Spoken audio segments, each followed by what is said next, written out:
வணக்கம் நண்பர்களே. தீபாவளிக்கு ஒரு 3 நாள் லீவ் விட்டோன்னே ஃபேமிலியை சேர்ந்து எல்லோரும் எங்கே போகலான்னு பிளான் பண்ணிட்டு இருக்கும்போது பையன் சொன்னால் நம்ம எல்லாம் சேர்ந்து திருச்சி போகலாம் சொன்னேன்.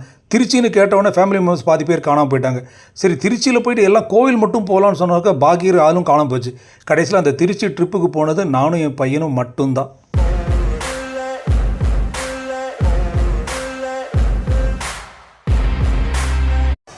ஸோ திருச்சி போகிறதுக்காக சென்னையிலேருந்து நானும் பையனும் பஸ் ஏறி நேராக ஃபஸ்ட்டு சமயபுரம் டோல் பிளாஸா வந்துட்டோம். அங்கேருந்து ஒரு ஆட்டோ பிடிச்சி நேராக ஸ்ரீரங்கத்துக்கு போனோம். ஸ்ரீரங்கம் கோயில் பக்கத்தில் இருக்கிற ஹோட்டலில் தான் புக் பண்ணியிருக்கேன். ஸோ இப்போ தூரத்தில் அந்த ஸ்ரீரங்கம் தெரியுது.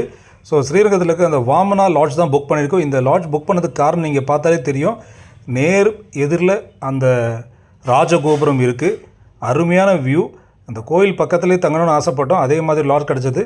அந்த லாட்ஜ் ரூம் ஆல்ரெடி சொல்லியிருந்தாலும் அவங்க வந்து நீங்கள் கேளுங்கன்னு சொன்னாங்க. நேராக உள்ளே போய் பார்க்கும்போது ரிசப்ஷனில் யாருமே இல்லை. ஸோ ரிசப்ஷனில் ஆள் வர வரை இங்கேருந்து அப்படியே ஒரு கோவில் கோபுரத்தை அந்த ஹோட்டல்லேருந்தே பார்த்தோம். செம்ம வியூங்க இங்கேருந்து. இதே மாதிரி ஒரு ரூமும் கிடச்சா நல்லாயிருக்கும்னு நினச்சிட்டு இருந்தோம். ரங்கநாதர்கிட்ட வேண்டிய தயவு செஞ்சு நல்ல ரூமாக கூடன்னு சொல்லிட்டு இருக்கும்போது அப்படியே திரும்பி பார்த்தா அங்கே பார்த்தா ரிசப்ஷனில் ஆள் வந்தாச்சு. ஸோ இந்த ஹோட்டல் ரொம்ப பிரமாதமான ஹோட்டல்னு சொல்ல முடியாது. ஆனால் அதோடைய லொக்கேஷன் பிரமாதமான லொக்கேஷன். அது எங்கேன்னு பார்த்தீங்கன்னா ஸ்ரீரங்கம் போலீஸ் ஸ்டேஷனுக்கு நேர் எதிரில் தான் இந்த வாமனா லாட்ஜ். ரூம் அப்போதைக்கு ஒரு நான் ஏசி ரூம் மட்டும் அவைலபிளாக இருக்குன்னு சொன்னாங்க. பரவாயில்ல, அது ஒரு மழை சீசன்றதால் மேனேஜ் பண்ணிக்கலான்னு பையனும் சொன்னதால் அந்த ரூமே கொடுங்க சொன்னோம். ஸோ அந்த ரூமுக்கு நேராக நாங்கள் கிளம்பி போயிட்டோம்.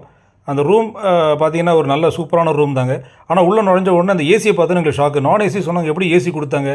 ஏன்னா நான் ஏசி சார்ஜ் கூட 1000 rupees தான். ஆனால் அந்த ரூமில் ஏசி இருக்குது, ஏசி ஆனில் வேறு இருக்குது, நல்ல சில்லிங்காக இருந்துச்சு. ஸோ இது ரங்கநாதரோட அருளாக தெரில. அதை விட பெரிய அருள் பார்த்திங்கன்னா அந்த ரூம்லேருந்து அப்படியே பார்க்கும்போது அந்த கோவிலோட கோபுரம் தெரியுது. பெட்டில் படுத்துக்கிட்டே அந்த ராஜகோபுரம் பார்க்கலாம். ஸோ இதுக்கே இந்த ஹோட்டலுக்கு வந்து அடிஷ்னலாக கொஞ்சம் காசு கொடுக்கலாம். அந்த ரூமை விட்டு வெளியே வந்து அந்த ஜன்னல் வழியாக பார்க்கும்போது அந்த ராஜகோபுரம் ஃபுல் வியூ தெரியுது. ஸோ ரூம் சூப்பராக செட் ஆகிடுச்சு. இப்போ காலையில் கிளம்பி வந்ததால் மத்தியான நேரம் ஆனதால் நல்ல பசி. வெளியே போய் எங்கேயா சாப்பிட்லான்னு போகும்போது எந்த ஹோட்டல்லையும் ஃபுட்டெல்லாம் சரியாக கிடைக்கல. ஏன்னா தீபாவளிக்கு அடுத்த நாள்ன்றதால மாஸ்டர் எங்கேயுமே கிடையாது. ஒரே ஒரு ஹோட்டலில் மட்டும் பக்தர்களுக்காக அவங்க ஒரு ரவா பொங்கல் கிண்டி வச்சுருந்தாங்க. அதுதான் கொடுத்தாங்க. அதே இப்போ ரவா பொங்கல் நாங்களும் வாங்கினோம். ஆனால் அந்த சூடாக கொடுத்ததால் செம்ம டேஸ்ட்டுங்க. ஸோ அதை நாங்கள் சாப்பிட்டு ஃபஸ்ட்டு நாங்கள் போகிற இடம் பார்த்திங்கன்னா மலைக்கோட்டை. ஏன்னா ஸ்ரீரங்கம் நாளைக்கு நாங்கள் அந்த விஸ்வரூப தரிசனம் தான் பார்க்கணும் முடிவு பண்ணியிருக்கோம். இன்றைக்கி நாங்கள் ஃபுல்லாக மலைக்கோட்டை பார்க்கணும் முடிவு பண்ணிட்டோம். இந்த மலைக்கோட்டைன்றது திருச்சிக்கு அடையாளமே இந்த மலைக்கோட்டை தான். இந்த முதல்ல நம்ம தாயுமான சாமியை பார்க்க போயிருக்கோம். இந்த மலைக்கோட்டையில் உச்சி பிள்ளையார் அடையிறதுக்கு கிட்டத்தட்ட 417 ஸ்டெப்ஸ் இருக்குது. அதில் அந்த முதல் 200 படியை தாண்டினா அந்த தாயுமான சாமி கோயில் வந்துடும். இந்த மலைக்கோட்டை அமைப்பு பார்த்திங்கன்னா 3 சிகரங்கள் இருக்கிற மாதிரி பார்த்துருக்கோம். 3 சிகரத்துக்கு ஒரு 3 கடவுள் இருக்காங்க. சிவன், பார்வதி, விநாயகர். ஸோ இதுக்கு வந்து முன்னாடி ஒரு காலத்தில் திருசிகரபுரம், அதாவது 3 சிகரங்கள், அதுதான் அந்த திருச்சிராப்புரம், அதுக்கப்புறம் திருச்சிராப்பள்ளியாக மாறிச்சுன்னு சொல்லுவாங்க. நீங்கள் படியேறி மேலே வரும்போது முதல்ல இந்த மீனாட்சி சுந்தரேஸ்வருடைய சந்நிதியை பார்க்கலாம். ஸோ இது பார்த்துட்டு மேலே போகும்போது தான் தாயுமான சாமியோட சந்நிதி இருக்குது. இந்த தாயுமான சாமியோடைய கோயில் பார்த்திங்கன்னா திருஞான சம்பந்தர், திருநாவுக்கரசர், மாணிக்கவாசகர், தாயுமானவர் இவர்கள் எல்லாம் பாடல்கள் பாடப்பட்ட இடம் தான் இந்த தாயுமான சாமியோட கோவில். இப்போ கிட்டத்தட்ட நம்ம படி ஏறி 200 படிக்கு மேலே வந்துட்டோம். ஸோ இதோடைய வலது பக்கம் பார்த்திங்கன்னா உச்சி பிள்ளையார் போகிற வழி இருக்குது. இடது பக்கத்தில் தாயுமான சாமியோட கோவில். ஸோ முதல்ல தாயுமான சாமியை பார்த்துட்டு அங்கேருந்து உச்சி பிள்ளையார் பார்க்க போவோம். இந்த கோயிலுக்கு தாயுமான சாமின்னு பேர் வரத்துக்கு ஒரு காரணம் இருக்குது.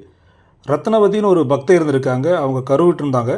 ஸோ அவங்களோட தாயார் வந்துட்டு காவேரிக்கு அந்த பக்கம் இருந்தாங்க. அவங்க இவங்களுடைய பேர் பார்க்குறது வர வேண்டிய டைமில் காவேரியில் மிகப்பெரிய வெள்ளம் வந்து அவங்களால இந்த பக்கம் வர முடியாமல் இருந்தது.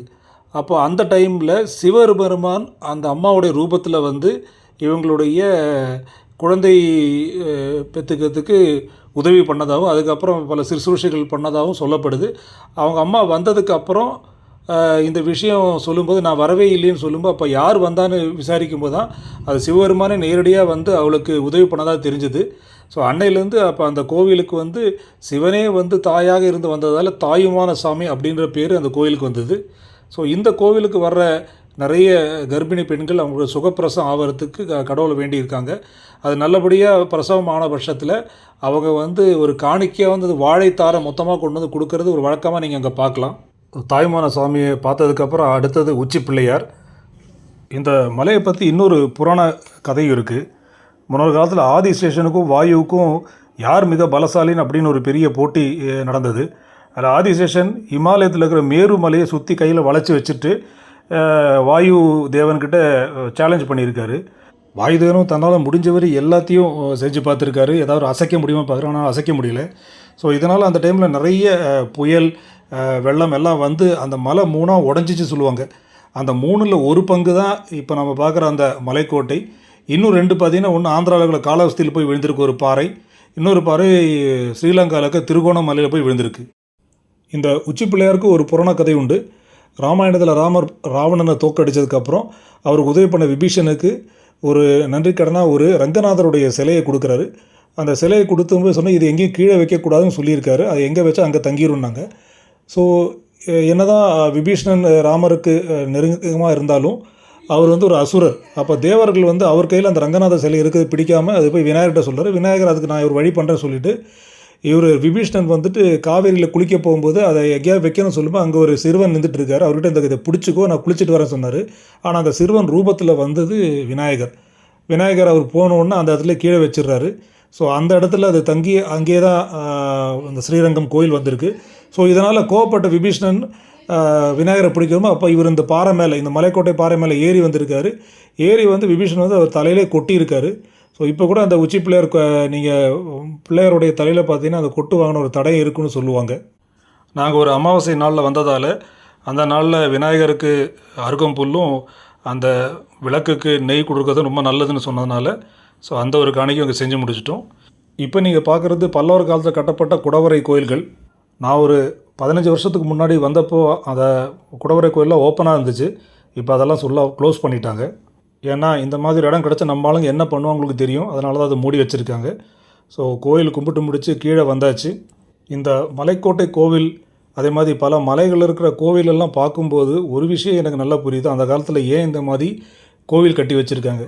இப்படி ஒரு கோவில் இந்த மலைக்கு மேலே இல்லைன்னா இது என்றைக்கோ இது உடச்சி அதை விற்றுருப்பாங்கன்றது 100% உண்மை. அப்படி கோவிலோ சர்ச்சோ இல்லாத மலைகள் தான் இன்றைக்கி காணாமல் போய் பார்த்துருக்கோம். ஸோ ரிட்டன் ஸ்ரீரங்கம் வந்தாச்சு. நாளைக்கு விஸ்வரூப தரிசனம் பார்க்கணும்.